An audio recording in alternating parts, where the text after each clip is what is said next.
బీరువా తాళం వాడదట మనసు. ఇలా తిప్పితే ఓపెన్ అవుద్ది, ఇలా తిప్పితే క్లోజ్ అవుద్ది. అలాగే సాయంత్రం నువ్వు బదిలీకి వచ్చావా, నీ మనసు ఎక్కడ ఉంటుంది? టీవీ దగ్గర ఉన్నావా, అక్కడ ఉంటుంది. దాని పని దాంది, దీని పని దీనిది, ఎవరి పని ఆల్దే. ఇంకా వేరే మనం మరొకలాగా ఎవరికి చెప్పడానికి లేదు. అటువంటి ఈ అవతారమూర్తిని కన్న తల్లి ఈశ్వరం అయితే పెంచిన తల్లి కరణం సుబ్బమ్మ గారు. ఇలాగే గోడ, ఇది స్వామి ఇల్లు, అదేమో సుబ్బమ్మ గారి ఇల్లు. ఇలాగే గోడ ఉండేది, మరి కొంచెం ఎత్తు గోడ ఉండేది. అయితే ఆవిడ బ్రాహ్మణ స్త్రీ, బ్రాహ్మణ కుటుంబం, వీరేమో రాజులు.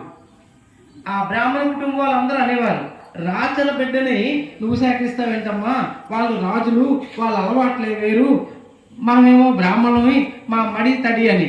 ఆవిడ చెప్పేది, మీరు ఏం చేసుకుంటారో పండి, నాకు అనవసరం, నేను ఆ పిల్లాడిని భగవంతుడిగా భావిస్తున్నాను.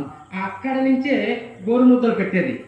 ఒకసారి అనుగ్రహించాడు స్వామి ఆవిడ్ని, ఏమని, ఇలాగే గోరుముద్ద పెడుతోంది అన్నాడు.